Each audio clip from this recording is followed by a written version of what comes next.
tiba-tiba saya ngeliat tuh di sisi kiri itu ada sosok hitam tinggi besar, tapi di pundaknya tuh banyak bulu kayak harimau gitu loh, kayak singa gitu, tinggi besar, punya tanduk gitu. Saya mimpi itu ada yang ketawa, ya kuntilanak gitu di dekat, pas banget dekat telinga saya. Dia tuh bilang ini bahasa Sunda yang saya dengar ya. Saya katanya sih bilang ini, walaupun bahasanya kasar sih. Sia kama manage, ini kama manage, ngelakukan naon di sok wae kudu sieun. Soalnya ayo urang tukang manage.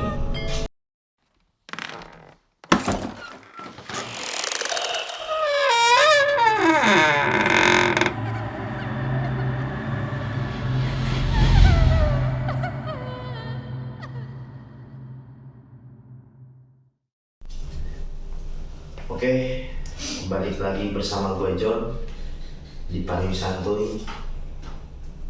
Jadi pembahasan kali ini berbeda dengan pembahasan sebelumnya.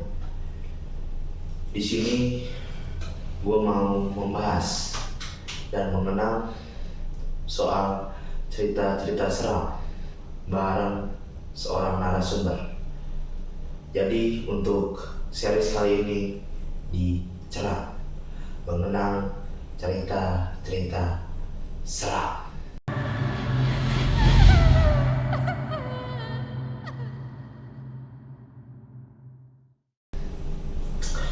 Oke, di sebelah gua udah ada seorang narasumber. Mungkin AA bisa perkenalan ke netizen. Perkenalkan, nama saya Stefan, saya berasal dari Sumedang dan kali ini saya akan menceritakan salah satu mungkin pengalaman saya tentang dunia horor atau seram ya, di asal saya di Sumedang. Oke. Jadi tolong ceritain atau punya kenangan gitu kan soal pengalaman AA selama tinggal di Sumedang, apa aja pengalaman horor yang pernah dialami sama AA sendiri. Ya mungkin salah satunya pengalaman saya ketika saya menaiki gunung di daerah Sumedang, yaitu dekat rumah saya, namanya Gunung Ciceri. Gunung Ciceri. Nah, waktu itu saya naik ke gunung itu tuh 5 orang termasuk saya. Nah, saya berangkat pada pukul 5 sore. Iya. Dari rumah jalan tuh sampai gunung tuh pas satu tuh jam 6 maghrib. Jam 6 maghrib. Ya. Saya pas sampai pos 1 istirahat sebentar sampai Isya lah. Setelah Isya saya mencari kayu bakar kan, karena di atas sulit juga buat nyari kayu bakar tuh. Iya. Karena saya berlima, mungkin lebih baik yang nyari kayu bakar bertiga, biar yang dua nyiapin dulu tenda di atas. Biar begitu nanti yang udah beres kayu bakar ke tempat camping udah siap tenda. Iya. Nah, kebetulan yang berangkat berdua ke atas tuh saya dan satu teman saya. Setelah sampai di atas, saya nyiapin tenda segala macam. Nah, mulai dari situ tiba-tiba saya melihat cahaya yang seperti senter menyorot ke saya. Saya pikirkan itu teman saya yang 3 orang tadi yang nyari kayu bakar. Nah, di situ saya panggil kan. Nah, dipanggil beberapa kali, kok nggak nyaut. Beberapa kali itu saya coba bilang ke teman saya yang satu lagi itu, coba kamu kan bawa senter nih, coba kamu senter balik, terus panggil juga. Dia panggil kan, tetap gak nyaut. Soalnya tuh, nah setelah 1 jam mungkin dari situ tiba-tiba teman saya yang bertiga itu datang, terus saya nanya kan, tadi kok dipanggil gak nyaut sih, padahal kan nyautnya ke saya pas banget tuh. Katanya enggak kok, perasaan baru nyampe dan gak sempat nyaut apa-apa, soalnya senternya tuh habis baterai betulan. Dari situ kan saya jadi panik ya, terus suasana pun jadi beda di situ. Asalnya mau senang-senang kan di situ, tiba-tiba jadi mencekam gini kan, kurang lah itu buat acara itu. Di situ teman saya mencoba nenangin gitu, ya udah mungkin itu yang lewat yang lagi berburu atau apa gitu kan, warga sekitar. Dari situ ya udahlah, lanjut lagi kan, ada yang nyiapin masak buat api atau yang ambil air ke kali kan dekat juga dari situ sumber air. Gak lama dari situ dan kebetulan saya datang ke situ emang udah beberapa kali ke tempat saya camping tuh. Dan biasanya sih saya ke situ tuh suka ada apa ya istilahnya ya, pengajian gitulah, kayak kawas apa ya saya bilang tawasulan ya. Mungkin itu salah satu budaya juga daerah saya di Sumedang tuh, di tawasulan tuh. Saya tawasulan ya, kebetulan ya namanya juga di gunung kan pasti angker lah, tahu kan ada.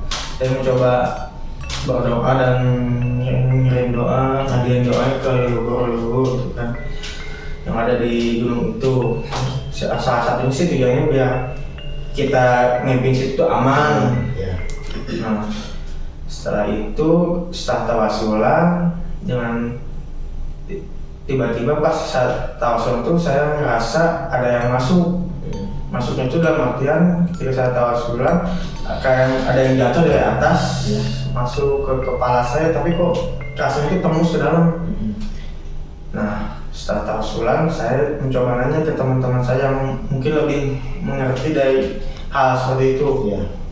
Saya tanya, tadi saya ngerasa kayak gitu kan, ada yang masuk, itu apa ya? Ada dia jawabnya sih, itu tergantung tadi kamu ngedoanya apa. Saya bilangnya sih ya pengen selamat gitu kan ya. Terus intinya sih ya dijauhin dari bahaya lah. Kayak gitu. Itu masuk katanya. Terus nah situ kan kebetulan ya tradisinya itu setelah tawasulan tuh mandi di salah satu curug dekat tempat camping tuh ya, ada curug. Nah, mandinya tuh gak boleh bareng-bareng, harus seorang-seorang dalam keadaan gelap juga. Jadi si api umum itu dimatiin dulu. Nah, satu-satu yang pertama tuh teman saya katanya sih pas di curugnya tuh ada kejadian dia melihat sosok penari ronggeng gitu. Ya. Nah, saya nggak tahu sih, dia juga nggak ngejelasin sampai selanjutnya, cuma sampai situ aja gitu. Masih tahu dia ketemu sama penari ronggeng di situ. Oke, di situ kan saya jadi panik juga kan. Ini kalau nanti saya ada apa-apa gimana gitu kan. Terus teman saya selanjutnya ya normal. Terus yang ketiga tuh dia bilang tuh dia kayak apa ya istilahnya kesurupan mungkin ya, kesurupan macan gitu loh. Nah, kesurupan macan gitu. Dan katanya sih itu yang emang ibaratnya suka sama dia, macan itu pengen ngejaga dia kayak gitu. Pas begitu giliran saya nih ya otomatis kan saya tuh awal banget ya di dunia kayak gitu tuh. Pertama kan saya pas datang ke curugnya tuh awalnya sudah nggak mau niat mandi juga, pengen basah-basah aja terus balik lagi. Tapi kan ya tanggung juga dipikir udah sampai sini, ya udah saya lanjut mandi. Nah, ketika saya mandi tahan napas tuh sambil baca surat Al-Ikhlas 6 kali, tiba-tiba saya lihat sosok hitam gede di samping kiri saya. Posisinya tuh saya ngadep ke curug kan, ke air. Tiba-tiba saya ngeliat tuh di samping kiri saya tuh ada sosok hitam tinggi besar, tapi di pundaknya tuh banyak bulu kayak harimau gitu, kayak singa gitu, tinggi besar, punya tanduk gitu. Pas saya tuh mencoba nanya tapi ya nggak secara langsung, secara nanya dalam hati gitu loh. Ya bahasa Sunda, mungkin dia sareng-sareng numpah di tokangkan ayeuna. Mungkin nabi sana sini ngaganggu, sana naon ngan sampun ngirim bebarsih di bak di dieu. tapi ya saya bilang gitu dalam hati, tapi kayak gimana ya, tiba-tiba hati saya tuh ngerasa ada jawaban gitu dari dia. Ya dalam hati tuh ngerasa jawaban itu, ya kamu yang memanggil saya. Dari mungkin kayaknya dari selang tadi tuh dia ngerasa kepanggil juga, ya gitu. Ya terus saya jawab dalam hati tuh kayak udahlah, lanjut aja mandi gitu kan, mandi pulang lagi ke teman. Nah dari situ ngobrol, saya tadi ngeliat sosok ini, kata mereka ya itu mungkin yang pengen istilahnya kayak gimana ya, nyaah gitu. Kalau bahasa Sunda tuh nyaah tuh nyaah gitu ya. Iya sih, lebih sayang, tapi sayang tuh kayak orang tua ke anak gitu loh. Orang tua ke anak. Nah gitu, pengen jaga gitu loh. Iya. Nah katanya sih yang sosok itu kayak gitu ke saya tuh. Nah dari situ saya mungkin ya udahlah, nggak terlalu dipikirin juga sama saya. Syukur juga kalau ada yang jaga mah kan. Iya. Nah dari situ saya pulang, pas pulang tuh tiba-tiba di jalan tuh saya ngerasa kok gak enak badan gitu kan, kok tiba-tiba panas segala macam. Dari situ tuh saya langsung digendong sampai pos 1 tuh, digendong sampai pos 1. Sampai pos 1 tuh di teman-teman saya tuh manggil teman juga yang nggak ikut kan, panggil soalnya saya udah nggak bisa jalan lagi buat turun ke rumah tuh. Buat turun dia. Di rumah tuh saya tiba-tiba pas malamnya tuh mimpinya tuh setengah sadar sih, awal setengah sadar. Saya mimpi itu ada yang ketawa ya, kuntilanak gitu di dekat, pas banget dekat telinga saya. Nah setelah ada suara kuntilanak itu, selang 2 menit mungkin tiba-tiba ada yang ngomong gitu, bahwa soalnya sih laki-laki bawa bapak. Iya. Ngomong apa itu? Itu bilang gini, ini bahasa Sunda yang saya dengar ya. Katanya sih bilang gini, walaupun bahasanya kasar sih, sia kama manage, ini kama manage, ngelakukan naon ge sok wae kudu sieun, soalnya aya urang itu kami ngani. Nah dia bilang gitu. Dari situ saya kayak ketindihan. Setelah itu saya ngerasa ketindihan, terus bangun. Pas bangun tuh saya benar-benar ngerasa demam banget.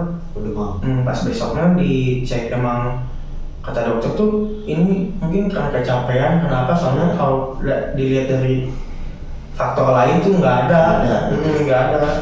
Dari situ saya nanyakan ke guru-guru yang saya ada di pengajian itu tuh, katanya ya itu yang menjaga kamu, mungkin adaptasi dulu awal ya. Nah mungkin itu sih dari saya. Oke. Salah satu cerita saya.